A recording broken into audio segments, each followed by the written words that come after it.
একই ধারার রান্না থেকে বেরিয়ে এসে চেষ্টা করেছি রান্নাকে একটু নতুনত্ব আনার জন্য।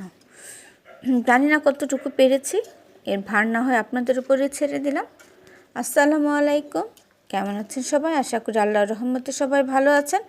আলহামদুলিল্লাহ, আল্লাহর রহমতে এবং আপনাদের তো আমিও ভালো আছি। তো আজ আমি যে রেসিপিটা তৈরি করব, তো দেখি হয়তো বুঝতে পেরেছেন, আমি চিকেনের একটি রেসিপি তৈরি করব, তবে একটু ভিন্নভাবে। আশা করি আপনাদের সবার ভালো লাগবে। আমি নাহিদাস কিচেন থেকে আপনাদের সবাইকে স্বাগত জানাচ্ছি আমার নতুন আরেকটি ভিডিও দেখার জন্য। দেশ ও দেশের বাইরে যেখান থেকে আমার এই ভিডিওটি আপনারা উপভোগ করছেন, সবাইকে জানাচ্ছি আন্তরিক অভিনন্দন, কৃতজ্ঞতা ও ধন্যবাদ। আমার আজকের এই রান্নার জন্য যেসব মশলা লাগবে আমি স্ক্রিনে লিখে দিয়েছি, আপনারা কষ্ট করে দেখে নেবেন। তো এখানে আমি হাফ কাপ পেঁয়াজ বেরেস্তা করে রেখেছি। তো পেঁয়াজ বেরেস্তাগুলো আমার দেখতে পাচ্ছেন খুব ঝরঝরে এবং খুব সুন্দর হয়েছে।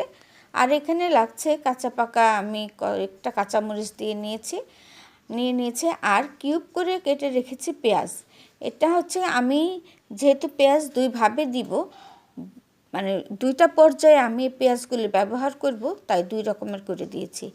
আর এখানে নিয়েছি আদা রসুন বাটা 2 টেবিল চামচ, ছোট এক ফালি লেবু আর 2টা তেজপাতা। এখানে আমি মুরগির মাংসগুলো রেগুলার যে কাট করে নেওয়া, সেই কাট করে নিয়েছি। আপনাদের ইচ্ছা মতো কেটে নিতে পারেন। এগুলো ধুয়ে আমি পানি ঝরিয়ে রেখেছি। এখন আমি যে তেলে বেরেস্তা করে রেখেছিলাম, যে বেরেস্তাগুলো ভেজে রেখেছি, সেই তেলেই আমি এখন মুরগিগুলো দিয়ে দিব। আর বাকি যে মশলাগুলো, যেগুলো পর্যায়ক্রমে আমি শুকনো মশলাগুলো দিয়ে দিব। এখানে কিন্তু আমার লবণটাও অ্যাড করা আছে, আপনারা দেখতেই পাচ্ছেন। আমি এখন সব মশলাগুলো দিয়ে এই মুরগিটাকে খুব ভালো মতো ম্যারিনেট করে নিব। এখন দিয়ে দিচ্ছি লেবুর রস। লেবুর রসটা আপনারা অবশ্যই দেওয়ার চেষ্টা করবেন, তাহলে এর টেস্টটা কিন্তু খুব ভালো আসে।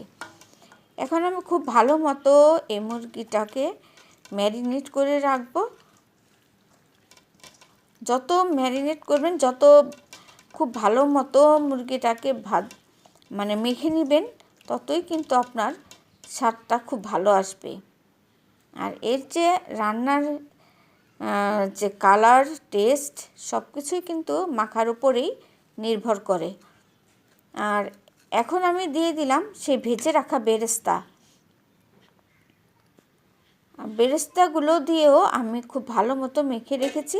এখন আমি রেখে দেব 30 মিনিটের জন্য। 30 মিনিট পরে ফিরে আসলাম। আমি কড়াইটা এখন চুলাতে দিয়ে দিয়েছি। আমি এতক্ষণ কিন্তু আঁচ ধরে দিইনি, চুলাটা বন্ধ ছিল। এখন আমি চুলাটা ধরিয়ে দিয়েছি। আর এখন আমি এর উপরে আরেকটু তেল দিয়েছি। আমার কাছে মনে হচ্ছিল একটু তেলটা কম হবে, যেহেতু এই রান্নার মধ্যে তেলের পরিমাণটা একটু বেশি হয় বা বেশি লাগে, তাহলে কিন্তু এই মুরগি রান্নাটা আমি যে কালারটা আনতে চেয়েছি বা যে টেস্টটা আনতে চেয়েছি, সেটা পাওয়া যাবে। তো এখন একটু আমি ঢেকে দিলাম 5 মিনিটের জন্য। দেখতেই পাচ্ছেন আমি 5 মিনিট পরে ঢাকনাটা খুলে আবার নেড়ে দিচ্ছি। চুলাটা একদম লো আঁচে করে আপনারা এই রান্নাটা করবেন। আর যেহেতু আমি অনেকক্ষণ ম্যারিনেট করে রেখেছিলাম, তাই মাংসটা রান্না হতে কিন্তু খুব বেশি সময়ও লাগেনি।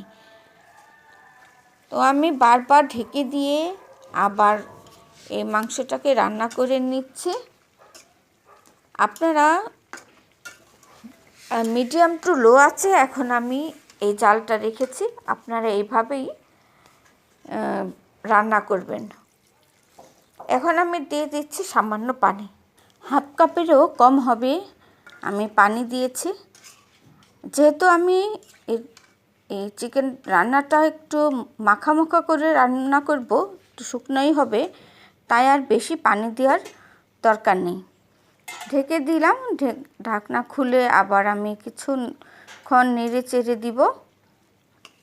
আমার রান্নাটা কিন্তু অনেকটাই হয়ে এসেছে। আর যেহেতু আপনারা জানেন ফার্মের মুরগি এমনিতেই খুব কম সময় লাগে রান্না করতে, খুব বেশি সময়ও লাগে না।